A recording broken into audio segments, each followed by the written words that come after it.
Hey everyone, welcome back to Bachelor Happy Hour. I'm Joe. And I'm Serena. And we are back for part 2 with Carolina. Carolina, welcome back. Do you think if you had gone all the way to the very end, it would have been enough time for you to feel confident in getting engaged?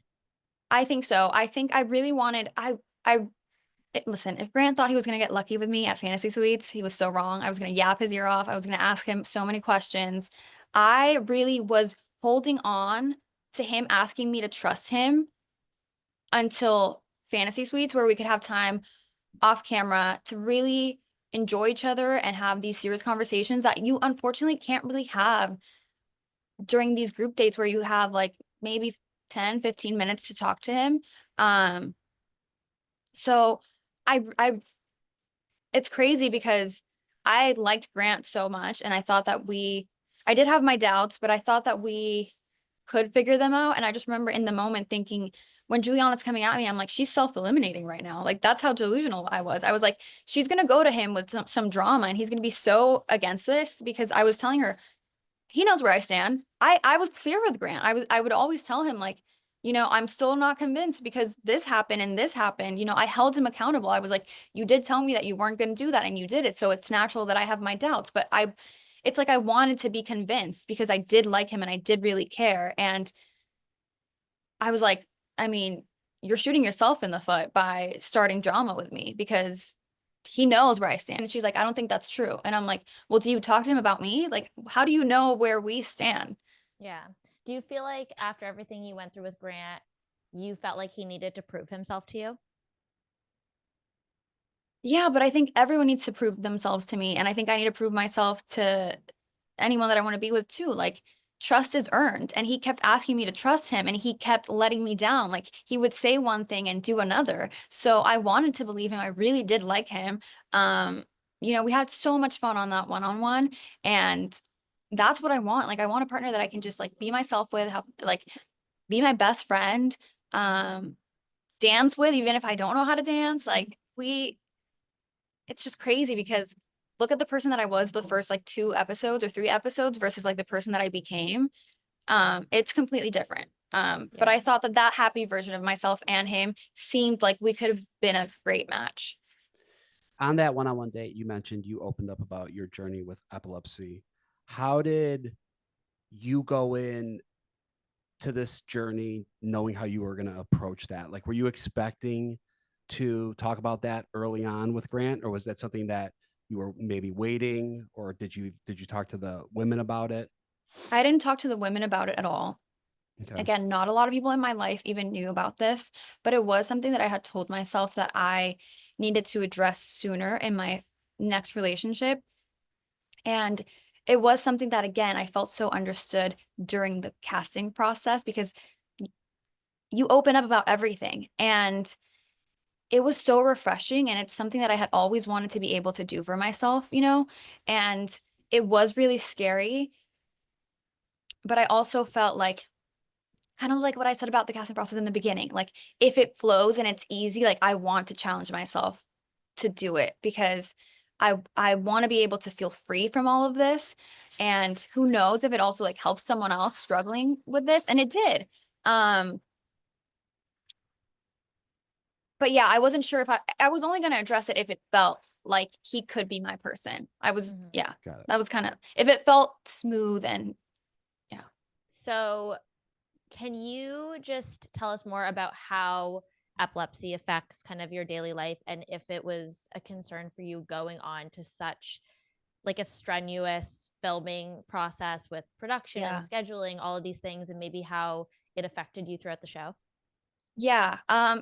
Even going through the process, I was really worried that having epilepsy would prevent me from being chosen to go on the show. I try so hard to keep it a secret. It's affected me in jobs before. And I didn't want to feel like a liability. I didn't want to not be chosen because of that, because I've managed to control it, but I know that people make assumptions and they might think that it's too much to deal with. And, having to let everyone know what medications you're on, or, I had to be honest with production. And I think, but I also felt so understood by production, and it felt so liberating as well to just be able to talk about it. Like, I'm now talking about it without crying. This was never a thing. Like, the few times that I had talked about it in my life, I would just sob the whole time. So production being so supportive made me want to try to open up more. And it was scary for sure. I mean, I definitely, like, I need more rest than most people. And I didn't know how that would work with like scheduling and hours of filming. But we were able to make it happen, and I was really grateful for that. How do you feel like it was received by Grant when you opened up to him? Oh my God, that I will like, yeah, he did great. He really took it like a champ. He made me feel so seen. Um, he made me feel like it was genuine. I remember when I was, when you do your interviews, they're like, how does it feel to have received a rose after this date? And I'm like, well, no one's gonna like send you home after you like sob about your trauma story, you know? So I kind of almost like expected that, but it was him, like the way that he took it, the way that he cried with me, it felt so genuine, that's what meant everything to me. Looking back now, do you regret not telling the other women about having epilepsy? I don't regret it because it's not easy for me to open up like that. And quite frankly, I don't feel like they deserved my vulnerability, but I do think that things could have been different, and things, like, people are mad at me for taking a nap. People are mad at me for saying that, like, I regret it opening up on the date, and they didn't know the extent of why that was. They didn't know that, you know, for a second there, I was like, I just opened up everything that's so hard for me to open up about. And then I didn't even get like much in return. Like, I didn't get to know the guy on the date. And now I'm like in my head, and the whole world is going to find out. And how is this going to affect me? Like, again, with employment and things like that, where you Google me and now you know that I have epilepsy, and it's something that I've tried to hide for a reason. And we could dive into this, like, I used to be a reporter, and you had to drive the company car for that job, and I had a seizure, and then I couldn't drive for 6 months, and they didn't want to accommodate for me. So this is a big thing for me, and I didn't tell them why this whole thing was so like strenuous for me. They didn't understand why maybe I was more tired and maybe seemed more low energy or more like sad or reserved. So I do think maybe it would have been different, but I also think that people need to just let people breathe. And, you know, if I'm taking a nap and that offends you, then That's your problem. that I think you need to relax. Like, like people saying that I had a bad attitude because I was taking a nap. I'm like, well, producers know that I need to take a nap. And why do you care so much? Like, I was never mean. I was never, I believe in like rotten fruit will fall on its own. So they could have just let me fall on my own if I was a rotten fruit. And I think people decided to jump on me, making assumptions about me that, they just didn't have the full picture. And I tried to give everyone that grace and just say, I don't know everything that's going on behind the scenes. I don't know your struggles. I don't know. So I'm not going to attack you for anything. What do you want people who maybe don't know someone with epilepsy, are newly dating someone with epilepsy and starting to learn, what do you want people to know, or do you wish was more common knowledge about what you deal with? Well, I think everyone's epilepsy is different, and that's a good place to start. For example, and I know, Joe, you mentioned this, and this isn't anything bad, but you mentioned there's lights and in this production. So I don't struggle with lights that way. Like, I can be at a strobe, like I can be at a festival and I can be fine. So what I've always wanted is for people to feel like, if once I do tell them that I have epilepsy, I want them to know that they can ask me any questions, and just to not make assumptions, because everyone's epilepsy looks different. And I want to say, don't be afraid to ask questions as long as you're being respectful and you're coming from a place of wanting to learn and understand and help those around you. Epilepsy can affect your mental health. It's connected to your, like, that is all in your brain. It can affect so many things. Like, yeah, maybe I am someone who is way more tired a night after going out than the average person, you know? So just to be kind, to be respectful, and I don't know, to just try to have some empathy, because What you I don't was always know what everyone's going through. something that you mentioned about epilepsy was it's something that you've kept basically private your whole life, and now you mentioned that you Google your name and it comes up that you have epilepsy. Are you comfortable or happy about that now that it is public and maybe you are helping people that do suffer with it, or is it something that maybe, or is it something you wish no one knew still? I have mixed feelings. In the moment of my crash out, I was like full regret. There has been really good sides to it.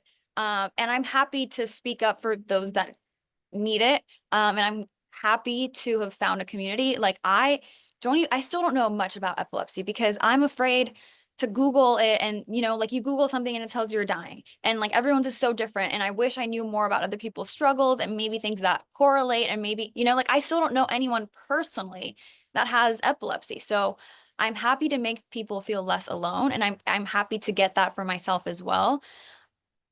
I'm not gonna lie. It only sucks in terms of like employment opportunities, because it's like I know that I can do the job. So I don't want to disclose that I have something that then will make you think that I can't do the job, right? So that kind of sucks. But again, I hope that anyone who decides to educate themselves can see that I'm capable, and you know, yeah, it is what it is. Okay, so then let's quickly jump to the Dina situation.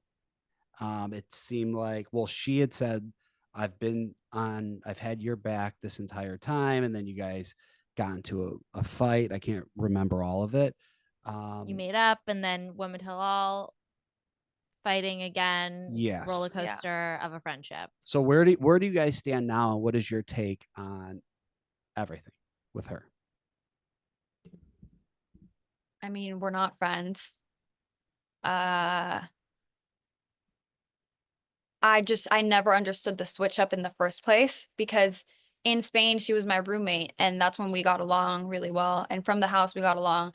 And it's like, what changed between now and Scotland, between Spain and Scotland, besides the fact that we weren't rooming together, right? So like we weren't hanging out, like we weren't rooming together, but I would see her kind of like pulling away from me, and I just kind of wanted to like let it be what it was, and I saw her like connecting more with other girls, and it is what it is.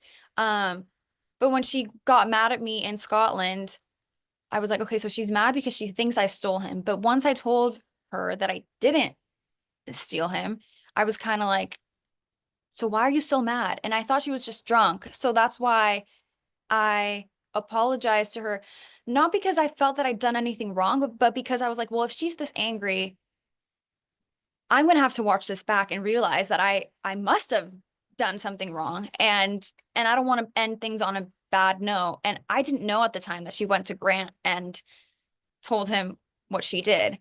Um, so yeah, and then coming back from that, I had texted her. I wanted to see why it was that she was so mad at me in Scotland, and I didn't hear back from her until like months later. And she apologized for the way that she behaved in Scotland, and then she still threw shade at me online. Um, yeah, I don't know. I think the mob mentality is real, and it got to her, because I still don't see what could have happened between Spain and Scotland, that made her completely like 180 her thoughts on me, I guess. During the tell-all, Dina said that she had bought you another week. Do you think she's right by that? Listen, it's hard to tell with Grant how many, like he says one thing and does another, so I don't know. Like in Spain, I thought that the problem was Juliana and not me, and then I got the last rose, and it was like, okay, I thought that it was just for TV. I didn't think that he felt that way. I felt like from our conversation, it seemed like we were good, and he was compartmentalizing the two, I guess.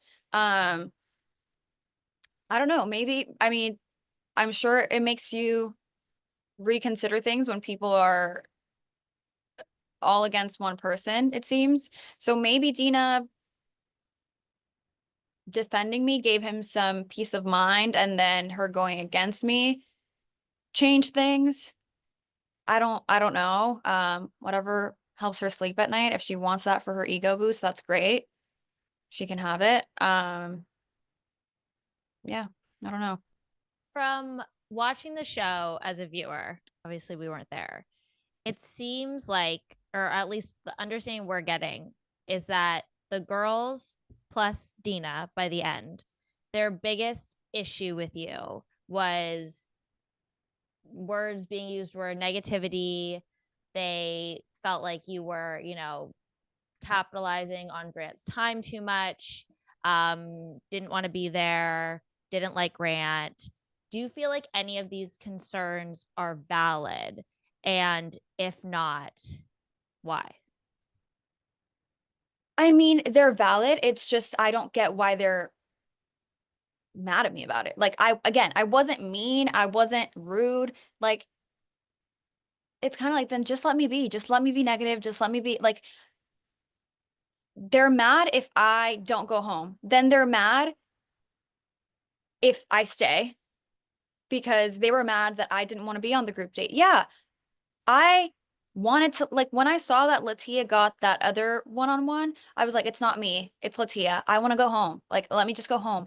And, I was told, well, don't just ghost the guy. And I was like, okay, you know what? I'm just gonna like push through today in Scotland, and then we're probably gonna have to have like that breakup conversation at night. And it sucks, but it is what it is. And, you know, the girls were purposely excluding me from everything. I kept like, I remember waking up that morning, Serafina wouldn't even say hi to me. And when I brought it up to her, she's like, well, because I'm not fake. I'm like, well, but you're just being rude. Like it was very cliquey, very like, they were very negative towards me. So it's hard to feel comfortable in that environment. I did feel hated, and they can say that they didn't hate me, which I don't know if I believe, but even if my feelings are also valid, that I felt hated. It's very hard to be positive and peppy in an environment where no matter what you do, people are so critical. So I guess everyone's feelings are valid. I just don't agree with their actions at all. I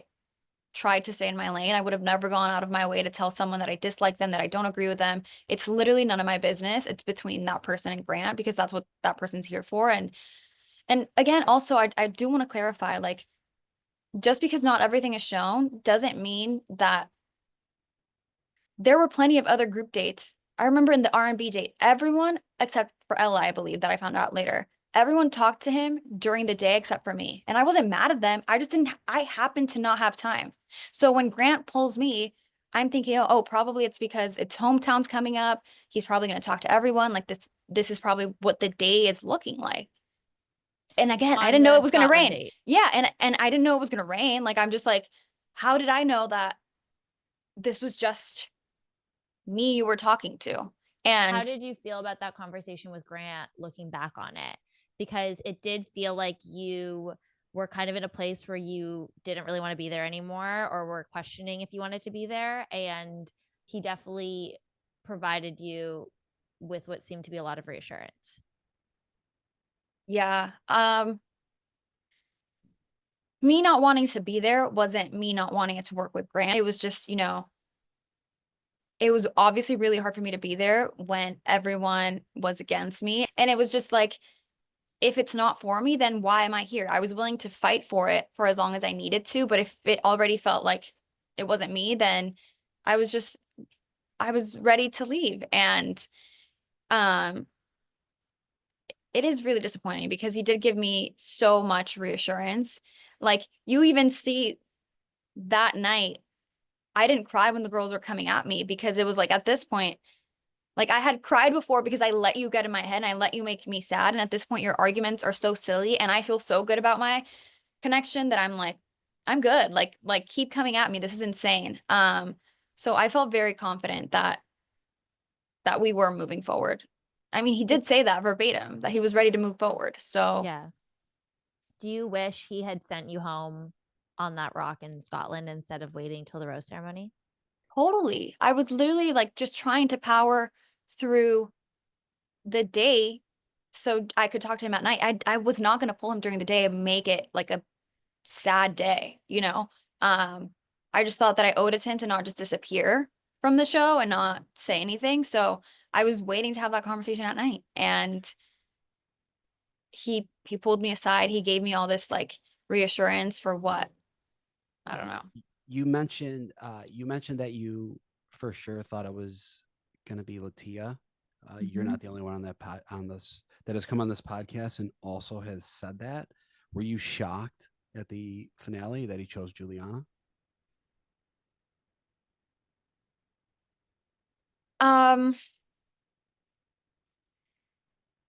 I thought it was gonna be Latia because I knew that he had said the most to me and Latia. Latia's story about how he had already said that it was her, what she mentioned, I had already heard that too. So I thought I was delusional enough to think the whole time it was either me or Latia because I knew that we had gotten the most reassurance or from what I had heard.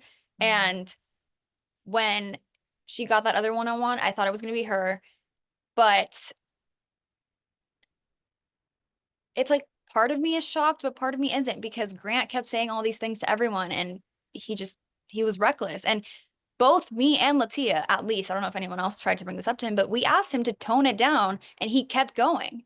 And giving that reassurance. So I don't know. I don't know what goes through that guy's mind. That's What do you fair. think the hardest part of the show was for you? The hardest part was trying. So, like, I remember showing up the first day and telling producers, you guys are going to have the most boring season ever. The women are incredible. We're all going to be such great friends. And I really wanted that. Like, and it really sucks to feel like in trying to protect people from getting hurt, I was made out to be the bad guy. Like, for being realistic, it's like, yeah, I saw the red flags. Was I wrong? No. It sucks to be right in the situation, right? Like, it sucks, but I was right.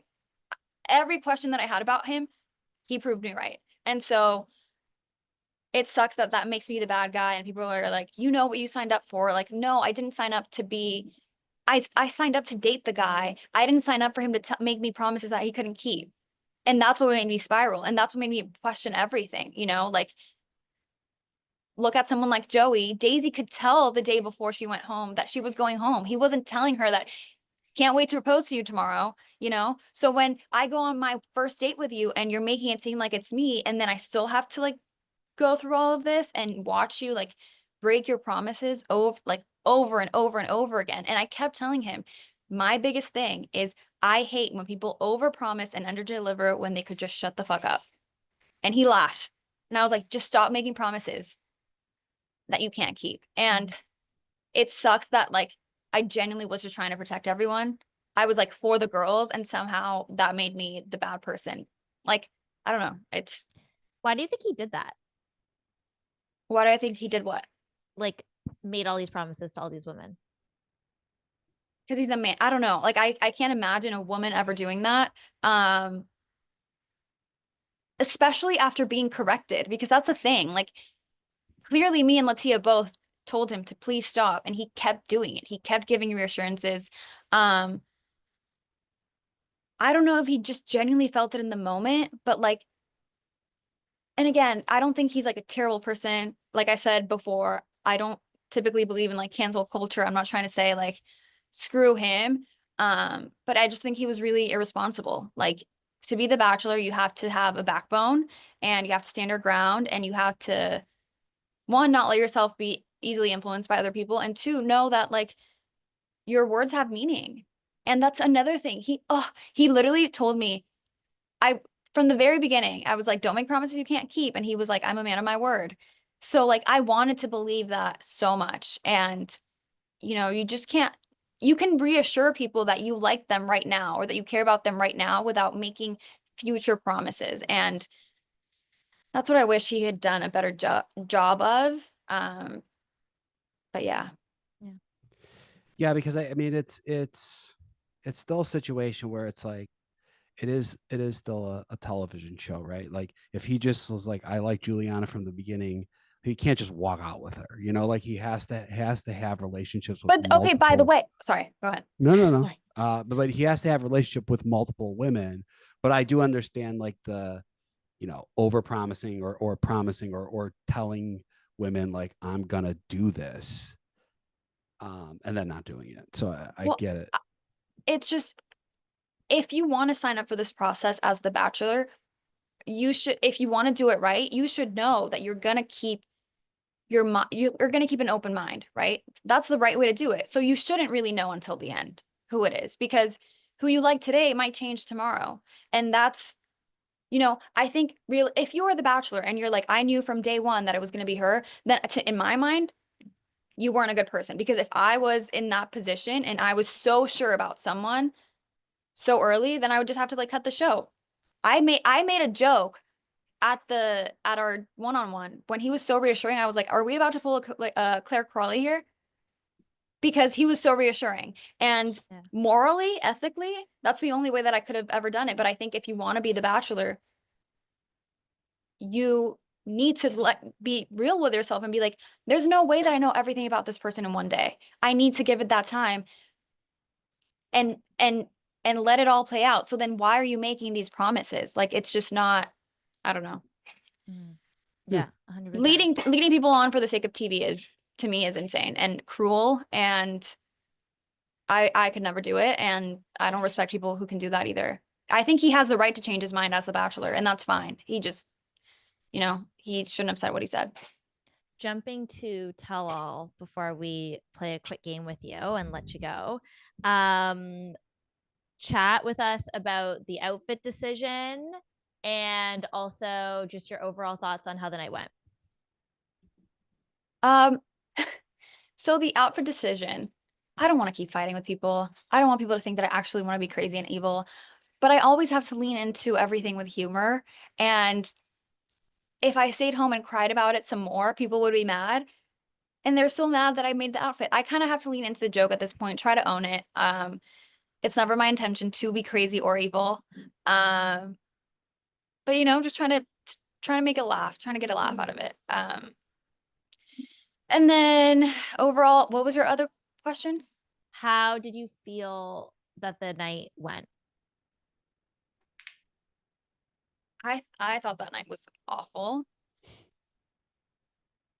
However, I've been surrounded by people that I love, and that love me and that know me. And even at least like in the crowd, there were people supporting me. I feel like the tell-all was a kind of a turning point to some people, obviously not everyone, but some people who really disliked me still felt like that was too much. And I can tell you that living with them in Spain and Scotland was worse than the women tell-all. Yeah, you had a hard night. You had a hard night for sure. I want to ask you though, it seemed like the girls' biggest frustration with you, specifically at the women tell all, was they felt like you weren't taking accountability for your actions. How did you feel about that?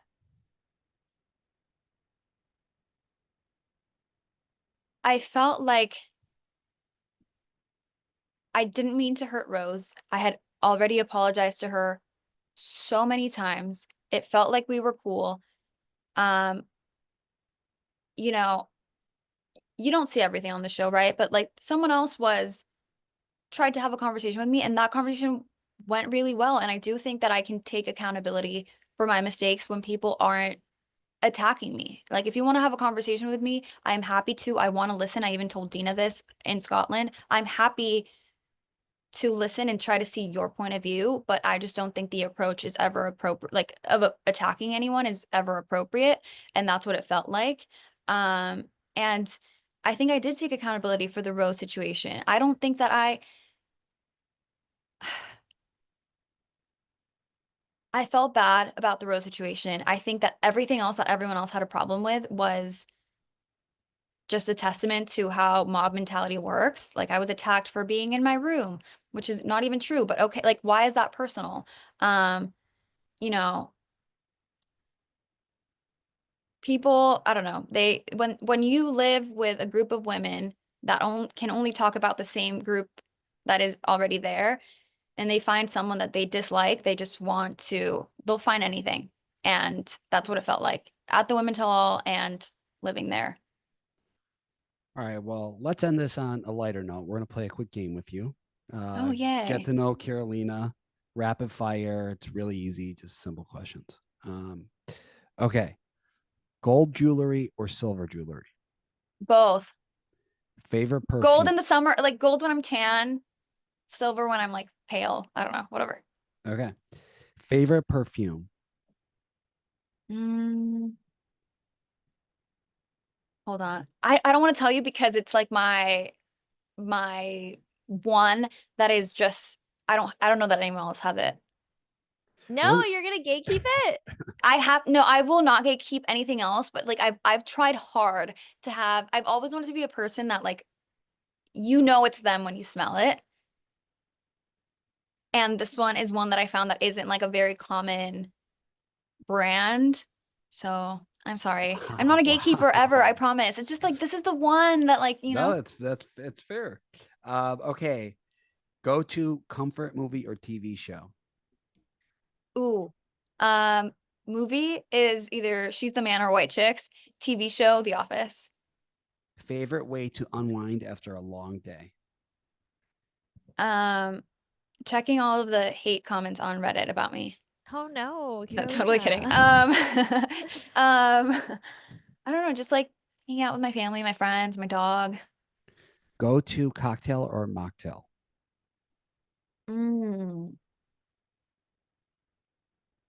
There's so many. This is bad. Okay, either Aperol Spritz, Moscow Mule, or a lychee martini. What are your 3 essentials you keep? Sorry, I'm really bad at this game. You're No, like, I No, want you're one. good. No, You're you're good. What was your next question? What are 3 essentials you keep in your purse? Lip liner,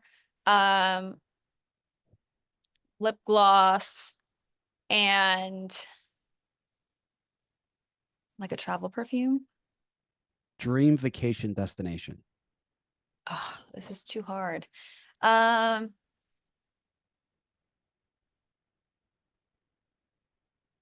You guys, I'm going to text if I can't do this. 3, 2. Okay, I really want to go to Japan, but if you mean like something like No, Japan No, it Japan's is. perfect. Japan Okay. it is. That's what we're going with.